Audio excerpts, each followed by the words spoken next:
For everyone who solves crime from their couch, knows more about forensics than their own job, and has trust issues with small-town sheriffs, Amazon Music's millions of podcast episodes are calling. Just download the Amazon Music app and start listening to your favorite true crime podcasts ad-free. Included with Prime. Make this holiday season one to remember with Goldbelly, your one-stop shop for America's most iconic foods shipped nationwide. From the original turducken to the viral pie Kagan with decadent layers of Kagan pie, Goldbelly has everything to wow your guests with the click of a button. And with Black Friday around the corner, it's the perfect time to pre-order unique gifts that ship right to their door. Use promo code GIFT for 20% off your first order on goldbelly.com. The holidays have never been easier. Hello, my name's David Seaman, and this is the Three Lions Podcast.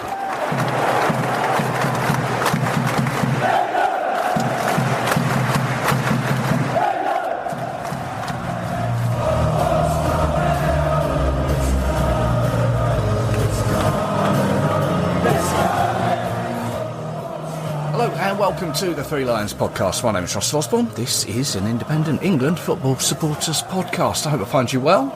It may be December, but still international matters to discuss. The Lionesses winning 8-0 against China in the third of their homecoming series. That was a good Saturday afternoon. Come evening at Wembley. I recorded the preview to that with Zoe from the Lionesses Den pub. We had a good chat. You can still catch that at your podcast provider of choice or freelionspodcast.com. Also, the World Cup draw is fast approaching. I'll be taking a look at that very soon. It's Friday the 5th of December. It'll be live on BBC Two, by all accounts, or on the FIFA website. But this episode, I've been looking at putting this one together for a little while. I just needed a little help from some of you in doing so. So thank you all for your contributions, and you'll see what I mean in a moment. Albania away on the 16th of November was Thomas Tuchel's 10th game in charge of England after being appointed on the 16th of October 2024. Of course, he only officially took over on the 1st of January of this year, with his first game being Albania at home on the 21st of March. His objective was twofold: to get us to the World Cup, and he's done that. He's done it with 2 games to spare. He now has to go on and win it next year. So the objective of this episode was, have your thoughts on him changed since that appointment back in October? Are you still on the fence? Or has he convinced you that the German way is better? Or is it still the position of England manager should be filled by an Englishman? Coming up, we'll hear from friends of the show, England fans, and their opinion on just that. But here is what Thomas Tuchel said when he first spoke to the England fans. Hi guys, Thomas here. Quite a bit nervous. It's my first message. As the English head coach, I'm at Wembley, where else? And there's also a reason to be a bit nervous. I think that's a good thing. I can promise you I'm very excited. I'm very honored. And I will do everything that we have qualify for World Cup, first of all. And then we have a successful World Cup and try to get a second star on our shirt. All the best and see you soon in the stadium. Now, I probably shouldn't compare him to previous England managers, but as fans, that's what we do. And after a nice round number of 10 games, and we've got a break in the international game, seems like a suitable time to do so, don't you think? But I think it is important to take into account it's always different circumstances, it's different players, it's different qualifying campaigns, it's different opponents, it's different football. It is clearly comparing apples to oranges. So take it with a pinch of salt. I think on the episode I recorded when he was appointed, I was very much on the fence, which is where you'll often find me. I thought at the time, if he can't get through this campaign, then he's in trouble.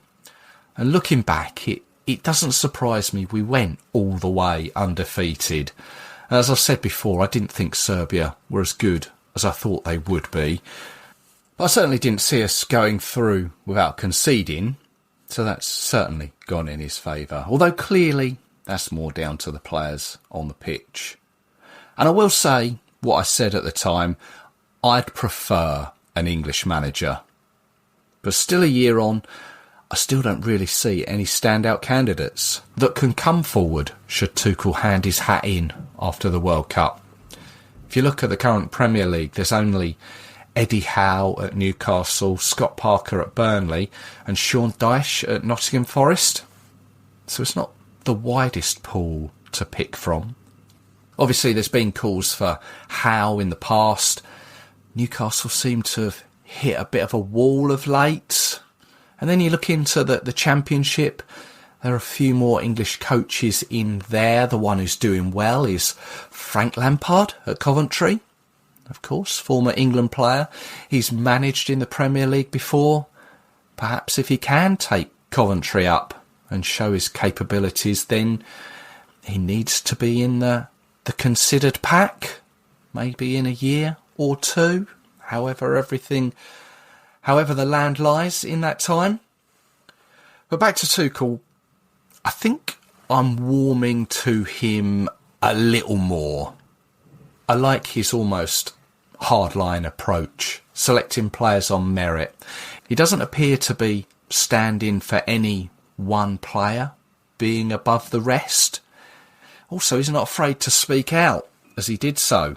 You remember the atmosphere at the recent game against Wales. We couldn't score the first one, the fifth one. The stadium was silent. We never got any energy back from the fans, and I think the players delivered a lot to get more from the stands. So you were expecting more from Wembley tonight then? Yeah, what more can you give than 20 minutes, 3 goals, and the thing we're going and the way we attack Wales and then didn't let them escape even of their own half, and had ball win after ball win after ball win. And if you then hear for half an hour just Wales fans, it's a bit sad, because I think the team deserved big support today. But can we win the World Cup? I'm still undecided.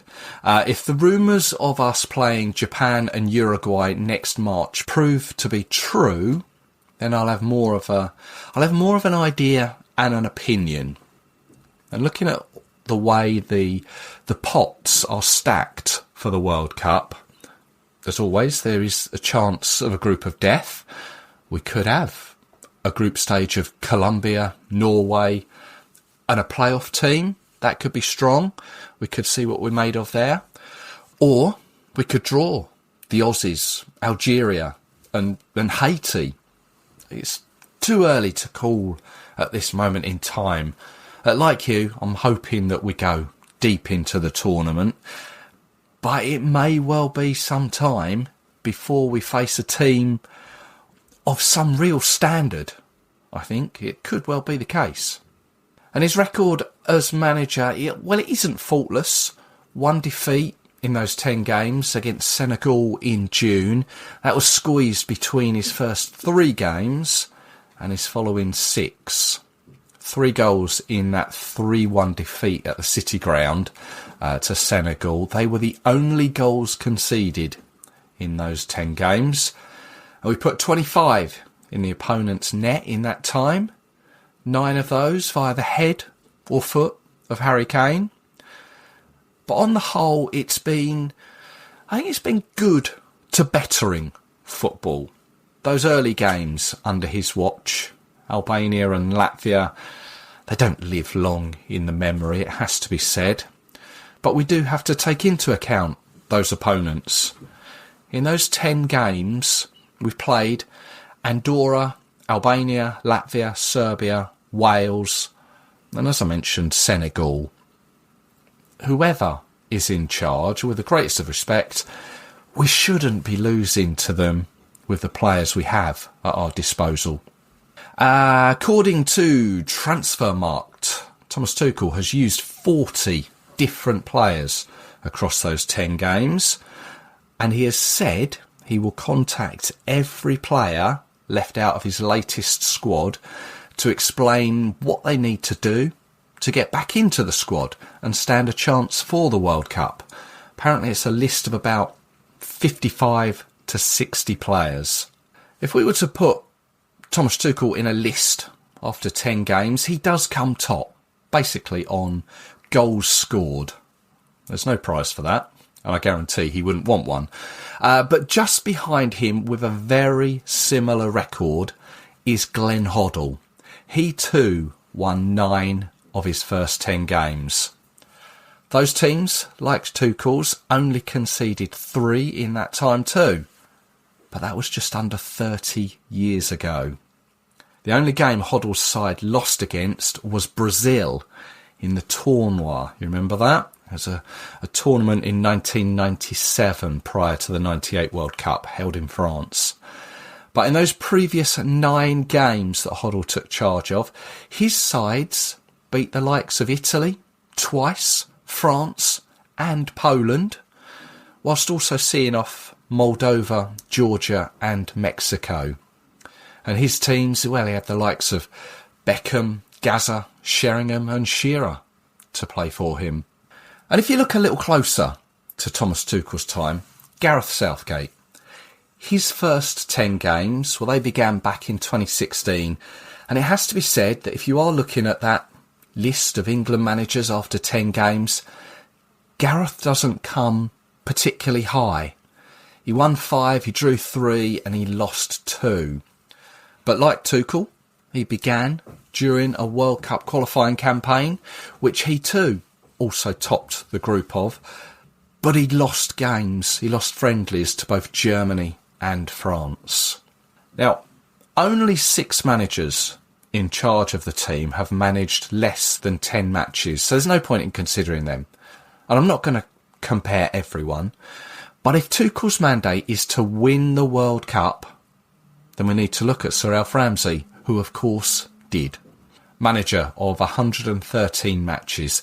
His first 10 saw him lose his first 2, and only his first win came in game number 4.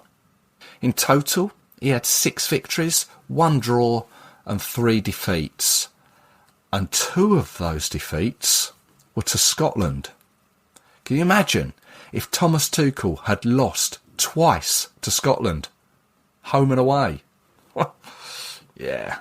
And obviously, Tuchel has come from foreign shores, and I'm sure you're well aware England have had 2 previous overseas managers, Sven and Fabio. Swede Sven-Göran Eriksson's first 10 games saw him win 7, draw 2, and he lost 1. 6 of those matches were World Cup qualifiers, including the famous 5-1 away to Germany. But his first World Cup saw him exit at the quarter-finals to Brazil. Capello, the Italian, he won 8, drew 1 and lost 1. His first 5 matches, they were all friendlies. His second in charge, though, was lost away to France. But did he redeem himself with the 4-1 away win over Croatia in the World Cup qualifier, and also an away friendly win against Germany too? It's hard to weigh it all up, isn't it? But there's some of the facts. How about some opinions? Here are some of those thoughts, opinions from various friends of the show.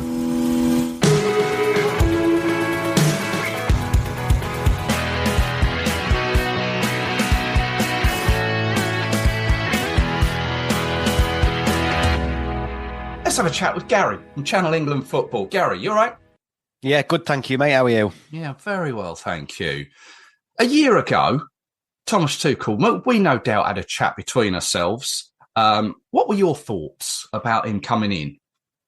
I wasn't bothered that he was a foreign manager. I mean, my preference right from the bat is always for England to go with an English manager. I think if the England FA aren't going to promote English managers, then who will?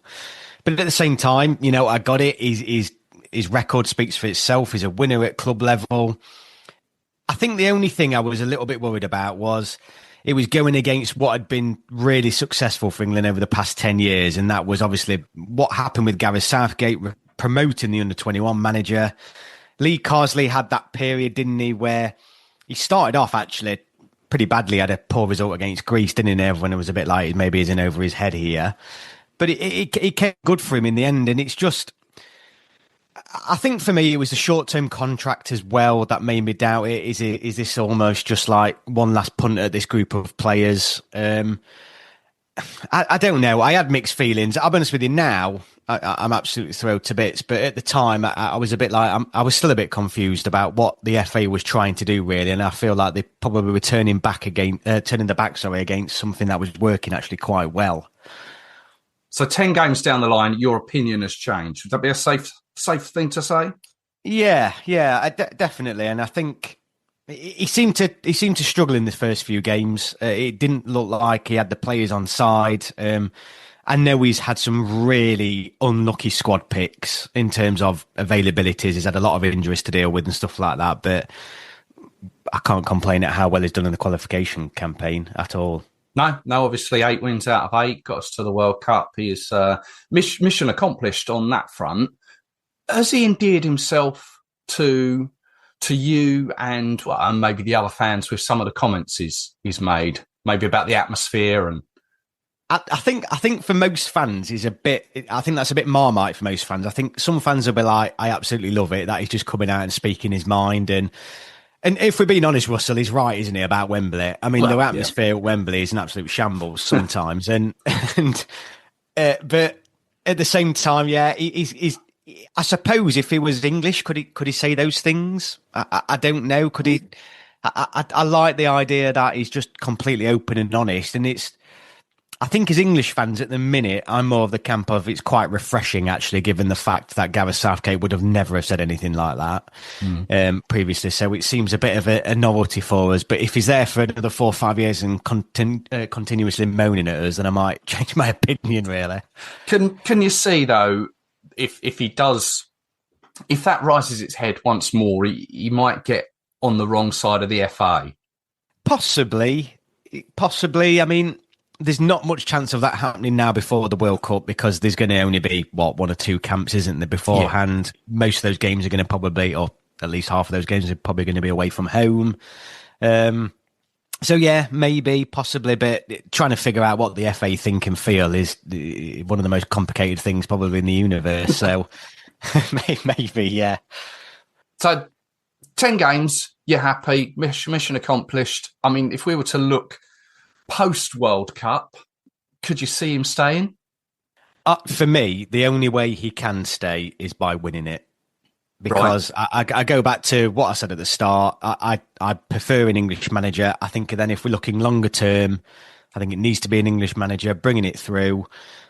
If he wins it, he can do what the hell he likes. As far as I'm concerned, it's literally he can do what he likes. But it's difficult, isn't it? Because it's based on scenarios. We all say this where depending on how England go out and, if we get absolutely shafted by a referee in the semi-final or some absolutely scandalous cheating goes off, it's very difficult, isn't it, to judge it? I think you've got to judge him in terms of how we exit, if we exit, and then go from there, really. But going in blind, I would say he has to win it for me to stay on. Fair enough. Gary, nice one. Cheers for that. Obviously, you can find Gary over on YouTube, Channel England Football. Sunday nights is generally the way to catch you, isn't it? Yeah, usually Sunday nights, mate, but given the nature of life, sometimes I might move it to a Monday, but yeah, the Sunday Club, come and join me. Hi there, all listeners of the Three Lions podcast. Alfie Wilson here.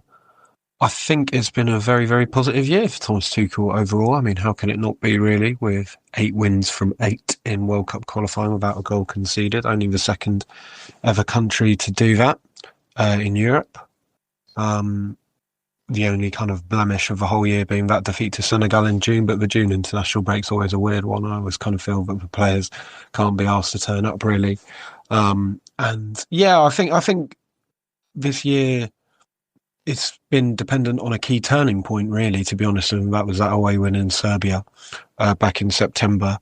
Incredibly convincing 5-0 win in what might have been our toughest qualifier.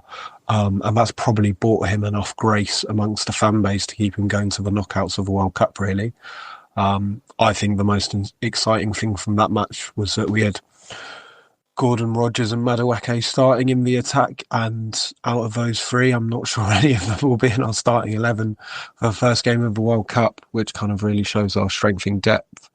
On that, I think his squad selection's been very interesting, and I've loved what he's done with starting 11s over the past couple months, with players like Rodgers, with Anderson, really making it feel like the shirt can be theirs, and they're not just keeping it warm for Bellingham or Cole Palmer, or any other individual for that matter. He might be using Rodgers as a stalking horse for Bellingham and others, but it's yielded brilliant results on the pitch. It seems to be a similar problem that Southgate had towards the end of his tenure, in that we've got so many options to pick from in the squad. Just as an example, me and a mate of mine, I've got a wager that I actually don't think Cole Palmer's going to make the final 26 for the squad in June, given he's missed the last 3 camps, and Eze, Bellingham, Foden, Rodgers, Gordon, Rashford, Madueke, Bowen have all done well in the shirt, so it's difficult to see where he fits in.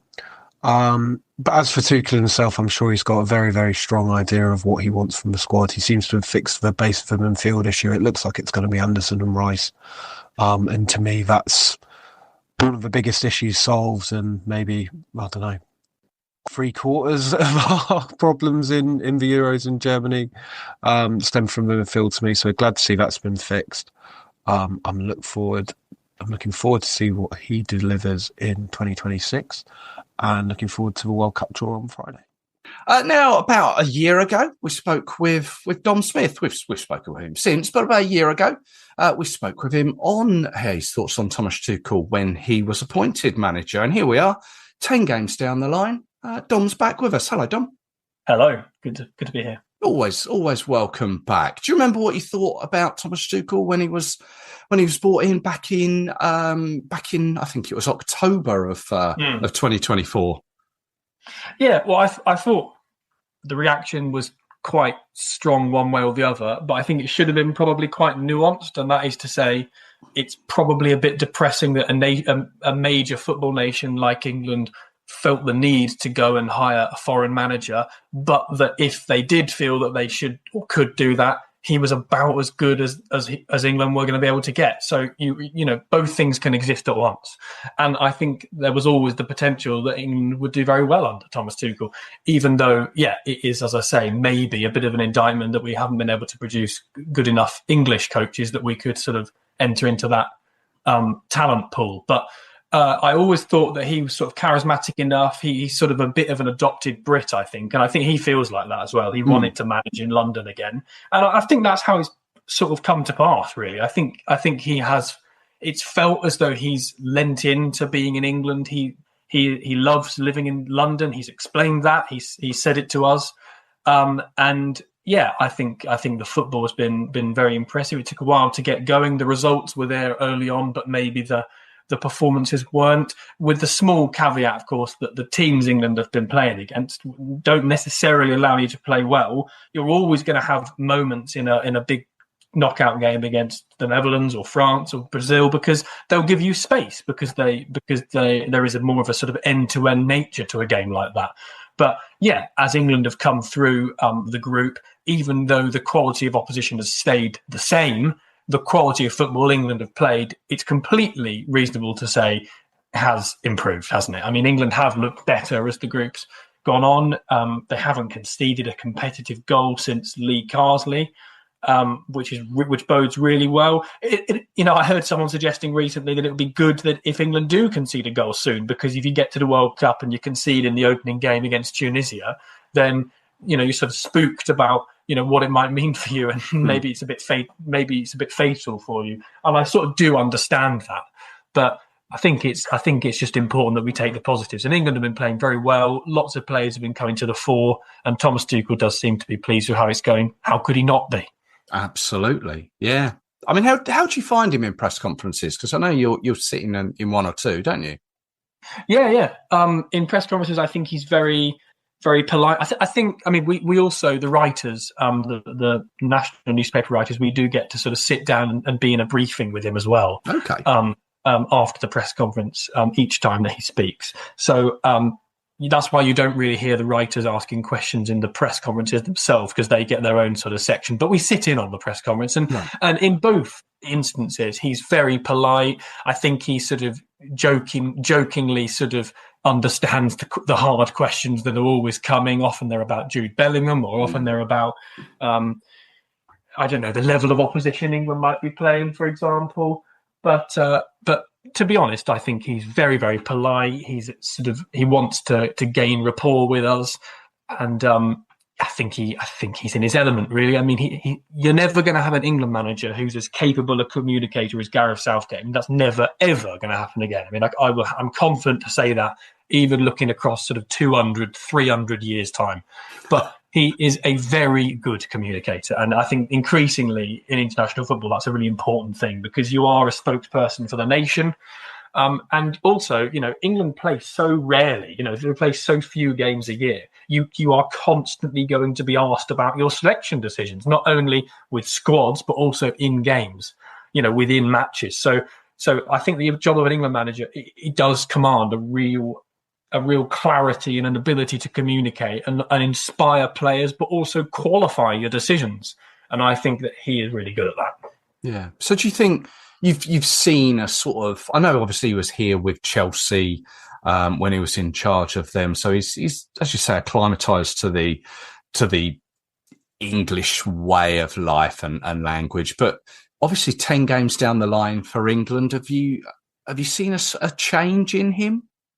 I think the only thing I would say is maybe he's started to. I mean, the media is the sort of part of the job that I get to see him in most.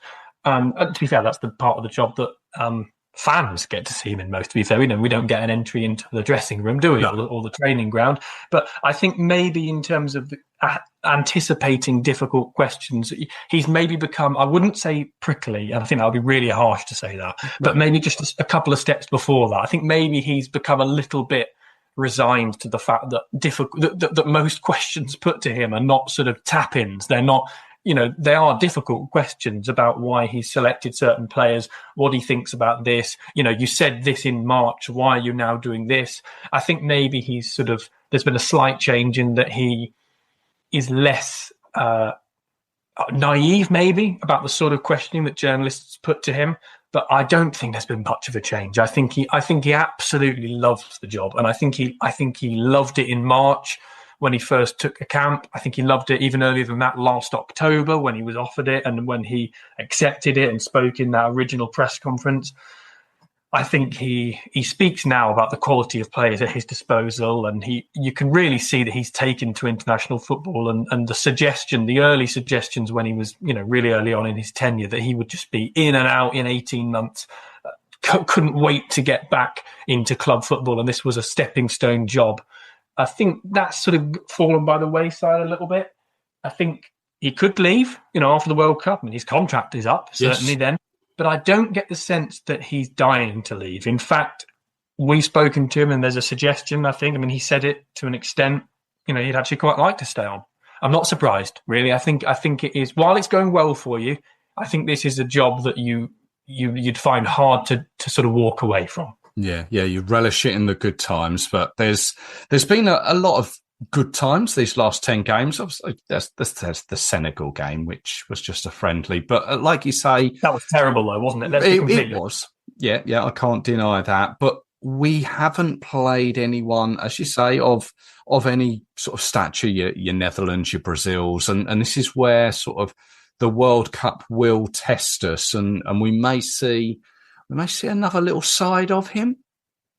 Yeah, and I think we need to. I mean, also, Senegal are the only decent team England have played, and England were handsomely beaten, let's be honest. And Wales are higher ranked than Serbia were, both of the times England played Serbia. And Serbia have fallen on hard times even since we played them in the group stage of the last Euros, yes. When Jude Bellingham scored the only goal. I think they're a much better team then than they have been both of the times that England played them in the group. And it showed, to be honest. But you have to give it to England as well. I mean, they deserve both victories. They deserve to beat everyone that they did beat in the group. And, I said Wales are higher ranked than Serbia. I know that Wales made quite a few changes for that October friendly, but but England handsomely beat them, and you can only play what's in front of you. Yes, I think there will be tougher tests to come in March.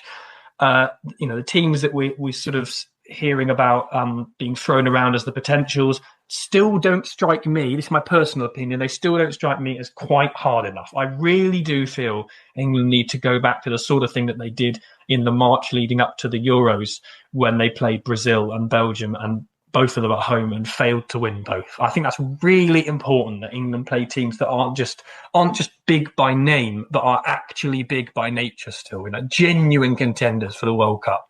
And it doesn't seem that that's necessarily going to happen in March. I think it should, because you have to remember, in an expanded World Cup of 48 teams with a round of 32 before you even get to the round of 16, it is entirely possible that England could be quarter-finalists and have played, 10 plus 2, have played 15 games under Thomas Tuchel before they ever play a genuinely big nation. There could be 15, 16 games into his tenure before they play someone big. And by then, it could be too late to learn anything, and they could be out. So I think it's really important that they play big nations in March, and the FA need to get that sorted. Yeah, no, that's the truth. That is the truth. We could be in a position in the World Cup where that is the situation we're in. And you said be taking your sort of your journalistic hat off, and as a fan, are you happy with Thomas Tuchel? I think this, it's a results-driven business, and you have to be. I mean, you watch him. Aside from the sort of journalistic side, if you're watching a TV interview that he gives to ITV, or you're listening on a press conference, he is very warm, and that's one side of it. He is very likable, very charismatic. The other side of it is, does his team play good football? Well, increasingly they do, and the third side of it, is it winning football? Well, as it stands against the level of opposition we're coming up against, and we talked about that and the caveats, yes, it is a winning style of football. So you have to be happy. I am happy. Ticks all the boxes. Dom from the Evening Standard, Dom Smith, thank you very much for your time. Always appreciated. Let's chat again. Let's do it. Thank you very much. Yeah, a massive hello from Germany, from cold Germany. This is Marco, the German England fan. And yeah, my statement to the time of Thomas Tuchel, my opinion didn't change. I said in my first statement, it's for me a no-go to have a German coach for an English national football team. And my opinion didn't change until this moment. Yes, we had a very good qualification round, and we had 0 goals to us. And yeah, it was an easy going, but the opponents were not very tough and were not of high quality.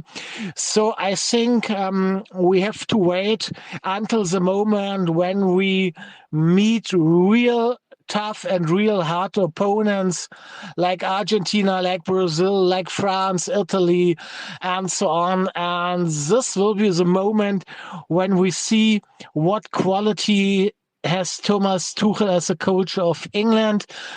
But after all, even if we win the World Championships, my personal opinion, I can't celebrate it as much as if we had an English coach for an English national team. That's my personal opinion. Perhaps nobody on a lot of fans or mates will not like my opinion, but that's it.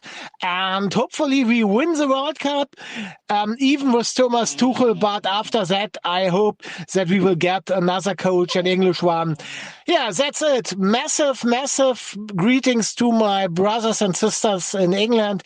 And have a good time here, and see you soon. Bye. Okay, who have we got now? Let's go chat with Charlie Tidswell from the Gate 102 podcast. Hello, Charlie. Hi, Russell. You okay? I'm very well, thank you. Yourself? Yeah, all good, mate. Thank you. Yeah, good stuff. Obviously, you touch on Gareth Southgate for the Gate 102 podcast. Gareth's successor, full-time successor, because we don't want to disregard Lee Carsley totally. But is Thomas Tuchel. What were your thoughts when Tuchel came in? Well, I remember coming on the podcast last year and you asked me that exact question. I remember saying I was concerned about how he'd adapt to international football, because there is a big difference between club football, where you're the day-to-day basis, and then all of a sudden you go into international football. And then a year later, I think I've almost been proved wrong a bit, because I think he's adapted really well. I think he's done a really good job so far. I think if you look at like the March and June camps, it was a lot of uncertainty, I'd say. But I think that Serbia game was a turning point, and ever since then, I've been really convinced by what he's done. And I think he's done a really good job, and he's adapted really well to what is a new environment for him. But I think it's one that he's thriving on so far. Obviously, we still, his goal is to win the World Cup. Qualification was the minimum, really, but he's done it really convincingly. 8 games, 8 wins. Don't know how many goals scored, but it's a lot. None conceded. Yeah, it's really a really good start. Do you have any concerns though? Because some people have said, we've only played the teams that we've played, your Latvias, your Andorras, and you mentioned Serbia, but were they really that good? I mean, do you have any concerns that when it comes to the bigger teams, how will he cope? I think it's one thing. The only concern I have is obviously we play quite a high pressing game. Tuchel's very keen on that. He wants his players to be aggressive in the press and very front foot. And my only concern is if we're playing against bigger and better teams, they might be able to play through that press. And that's something that Andorra aren't going to do. Whereas, say you're playing Spain and, you've got someone like Rodri who can play through that press, it can be hard.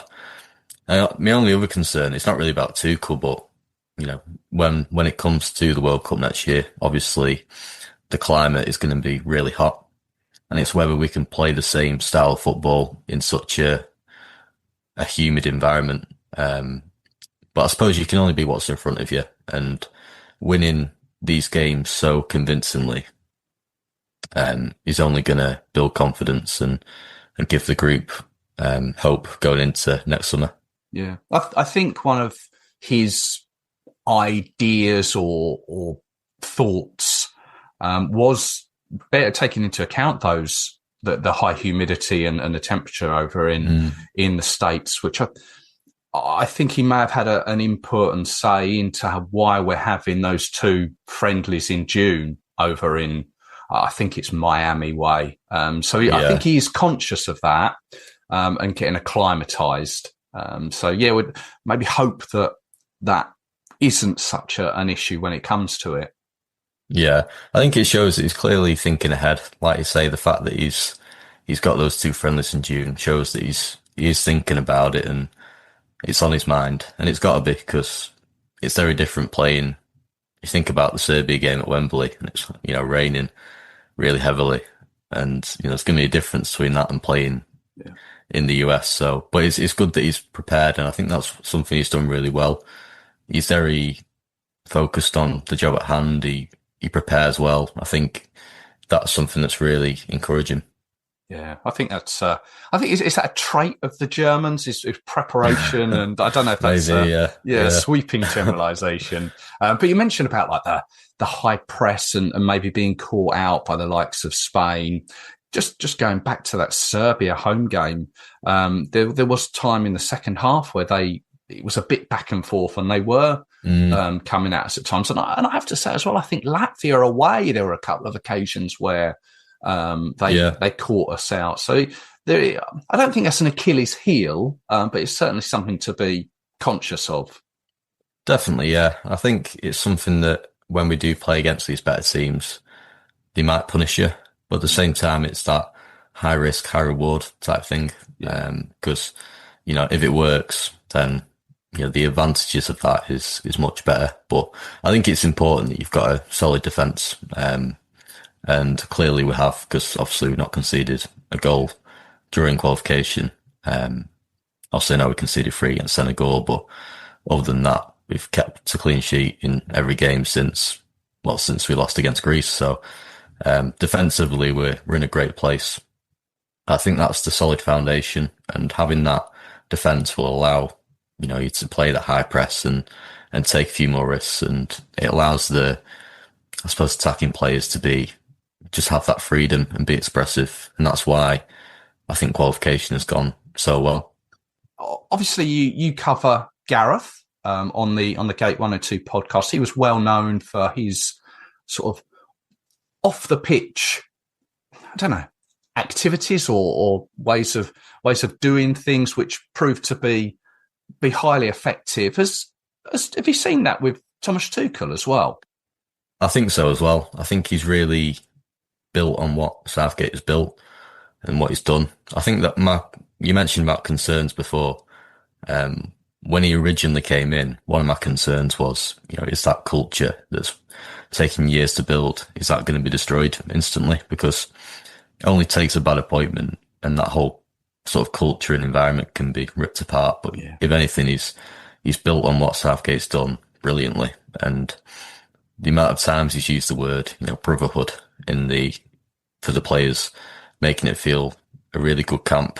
I think I'm pleased he's done that, because I'm pleased he's built on what Southgate's done, because that was a fear of mine, thinking, is he going to take a step back? But if anything, he's taken a step forward, which I think is great. Continuity. I like that. Definitely. Charlie, thank you as always. You can find Charlie and the Gate 102 podcast over at your podcast provider of choice. Cheers, Russell. Thank you. Steve Hopper here, presenter and producer of football and a lifelong supporter of England. Tommy T, what do I think of Tuchel's appointment? Well, I had my doubts to start with. I still do, in all honesty. To go from Gareth Southgate, who was the epitome of what it meant to be an England player, an England manager, and an England fan. Heart and soul, and all the other buzzwords. And he, for me, was an incredibly successful manager. And I know a lot of people dispute what success really means, and they say, well, surely to be successful, you have to bring home some silverware. But for me, I think what it means to be successful is what he achieved. He's deserving of his title. Not only did he bring fans together, he brought the team together in perhaps a way that we've never seen before. Yes, he also achieved, of course, 2 back-to-back European Championship finals. We'd never done that before. And, of course, he got us to a semi-final with the World Cup for the first time since 1990. He won us our very first penalty shootout in a World Cup ever, and many more plaudits that we could go on about. So for me, he was very successful. And to then go to not just any manager, but a German one, well, Thomas Tuchel was not a former England player. He's not an England fan. But he's a very successful manager, and he is very, very good at what he does. But could he do that for the England team? Well, look, his remit is not just to qualify us for the World Cup. And yes, he did it well. But we didn't have the most difficult path, did we, to get to the World Cup next year? We must remember that. And as I say, his remit is to win the World Cup, not just to get us there. So I still think it's open season. I still think that, for me, I'm not there yet. Do I have faith? Well, let's see what happens next year during the World Cup. I still don't know, I'm afraid. I'm still sitting on the fence. And I'm sure the FA will offer him an extension if he gets us to at least a semi-final. But for me, win or lose, he's gone. He must win that World Cup to be proved a success. And that's it. And that's where I sit on Tommy T. Okay, so you may remember back on that first episode, or that episode where we looked at Thomas Tuchel's incoming, we spoke with Kunal Sapat, Chelsea and England fan. He's back with us now. Kunal, hello there. Hello, how are you doing, mate? Yeah, all good, thank you. All good. Do you remember how you felt back then? Yeah, I mean, I guess anticipation, like, obviously we knew what he's done at club level, obviously at Chelsea and at other clubs, and knew he'd been a success with the clubs. But it was back then, seeing how that would translate to managing the England national team. And here we are now, many months down the line, and 9 games in. 10 games in, isn't it? We're now 10 games. Yeah, 10 games. Sorry, yeah. Well, we can forget one of the games. Maybe we can forget the Senegal game. Yeah. Now we're at a sort of a better position to see how it works with England players and where we can go from here to the World Cup. I mean, so far I haven't been disappointed. I mean, the results, apart from that one friendly, have been spot on. And from what we can see from him, he's not afraid to try different things with the players, and he's not just picking the big names straight away. I think he is working to try and find what works well for us leading to the World Cup. Obviously, there's been a lot of talk about the various players that have maybe he's brought in, or the players that have been dropped. I mean, examples like Trent, he's not been picked for a while. There's been questions about other players as well. Obviously, we saw Bellingham have a fairly decent performance recently, but the question of whether other players he wanted to try as well along the way. And yeah, I mean, I don't know about you, but I think it's still a work in progress with him, but it's slowly building up to the World Cup. I think he's always sort of counted the England job as, he's got this many days till the World Cup, this many camps till the World Cup. I think in his mind, he is working towards one goal, and that's to try and bring a success in the summer. Do you think 10 games in, he knows his starting 11 for that first game at the World Cup? I think it's still a work in progress. I think he knows the main core that he would have, but I still think he's trying to work to get the starting lineup.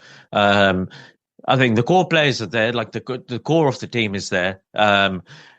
But I think he is still trying different things with players, and I think the March games will probably be when we might get a more firm idea of a possible starting 11 in the first game in the summer.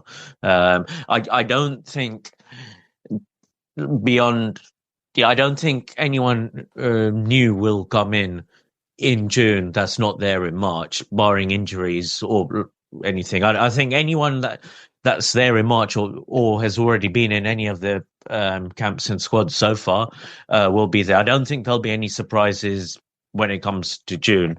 I think he would have by then tried everyone or tried everything he wants to try, but then it all depends on who's fit and the injuries, and making various bold decisions of who to take and who not to take, really. No, fair call. Obviously we're speaking to you as you're a Chelsea fan, and obviously Tuchel had a successful period of time in charge of Chelsea. I was looking back, his first 10 Premier League matches as Chelsea head coach, he had 6 wins, 4 draws. I appreciate it was quite a while back now, but do you remember how you felt sort of at the beginning of his time as manager of Chelsea? I think at the beginning of his time, I think he was playing quite safe with the experienced players when he was making his initial selections. I do remember we got those wins and a few draws. We didn't lose in those games. I think I was still undecided on him at that stage, even though we were getting the results. But then slowly it did build up, because obviously we had that Champions League run as well, and I think that kind of brought out the best in some of the players at that time. I think in a similar manner, with England, we have got the results in the qualifiers. I mean, we normally do get results in the qualifying runs, but what has impressed me is that we haven't actually conceded a goal in any of the qualifiers. Not even only the friendly we did, but I think he is trying to keep things strong at the back as well as getting the results. I think it is he is working from the back, trying to get results, which he did at Chelsea as well. So, I mean, in a similar manner to when he was a Chelsea manager when he started. Initially it was still undecided on him at that point, but he was getting the results, and that he was doing his job, and that's what we're getting now. Even if some of the wins haven't felt too exciting, we have got the results, and we have kept a clean sheets, and that's what we need. That's what matters, and that's what we hope to see. In the big games when it comes to the tournament. Absolutely, Cornell. Thank you very much for your time. As always, let's speak again. Yep. Hi, Russell. Sam here. Hope you're doing well. In terms of Tuchel's first 10 games, I think it's fair to say, despite actually winning 9 out of the 10, I'd say there's probably been a bit of a mixed bag in terms of especially performances. But I think you can kind of break it down into 2 halves. The first sort of 4 games, maybe you can forgive the team and the manager for finding their feet, especially the first 2. And then the June games, obviously the Andorra one was a very disappointing result, despite winning, only 1-0. And then the Senegal game, that wasn't great. We were just played off the pitch that day. They will use the excuse that they were tired. I don't see that personally. They're professional footballers. They should be able to play, the games that are put in front of them. But that's what they'll use it as. Experimenting and trying to find out, what players can play what position. And then I think maybe from Serbia away onwards, because again, Andorra at home, we all expected it to be a lot more. But Andorra aren't the whipping boys they used to be. Really, they're actually an okay side now. So maybe from Serbia onwards is when we started to see, maybe the way that Tuchel wanted to set up and the players he wanted to use. I think we're all a bit hesitant going into that Serbia away game, but I was generally shocked at how bad they were, and how good we were. And I think from that moment onwards, if you take out the Wales friendly, which was a bit of a write-off, we played some decent opposition away from home. Serbia and Albania are tough tests away from home. We've come out of the qualification period without conceding a goal. Got the record for a European side in qualifiers, winning all 8. So there's not much more you can expect, really. Probably a poor start, but finished well is probably how I would sum it up. I think I was genuinely excited for Tuchel to come in. Then again, the first few games, maybe I was a little bit hesitant about it. His comments after the Wales game didn't go down well with supporters, but I think we all saw the funny side of it in Latvia and laughed it off and moved on from that. I think really Tuchel will only be judged on how he does in the important games when it comes round to a World Cup, when we're playing the likes of Argentina, Brazil, or Spain, Germany, France, etc. The big boys. I guess that's the difference, really, is getting over the line, when it really matters. So that will be the key difference. Of course, Tuchel has, tournament experience in getting through major competitions like the Champions League. So, hopefully that will come into fruition. But I think time will tell, really, whether it's a long-term solution or not. Who knows? Whether he sticks around after the World Cup, whether we win it or not, again, who knows? But it'll certainly be an interesting 2026.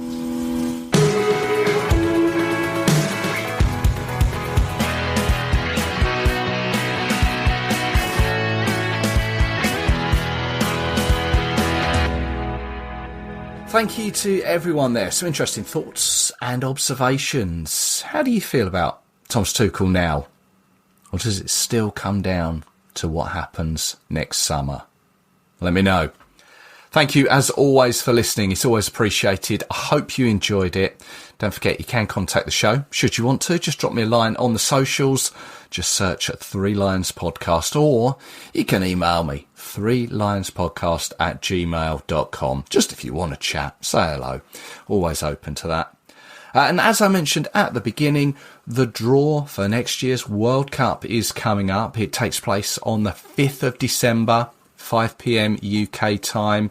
We are in pot 1. Now, the match schedule, times, locations will be released the following day. So once that's all announced, I will be back with you looking at all of that. Maybe you can let me know who you'd like to face or avoid. So until then, take care of yourselves. Cheers.